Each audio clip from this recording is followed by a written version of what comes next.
ఈ బర్రెలు కొట్టుకోబెట్టుకోడు ఇంకా అత్తడి ఏం చెప్తాను మరి బర్రెల పాడుకావు ఓ పోరగాళ్ళు గారేం చెత్తాలు అలా పాములు ఉన్నాయి నిన్న మా జరిగొడ్డు వచ్చింది బయటికి గారేం చెత్తాలు యాళ్ళాడు ఇంకా దానికి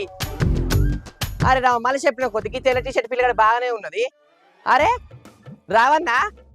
ఈ బర్రె ఎత్తే బర్రె కొడితే మిమ్మల్ని ఆగో పిల్లల మీద రెండు అర్థం మంచిగా ఉంటుంది వీళ్ళను వాదన పెడితే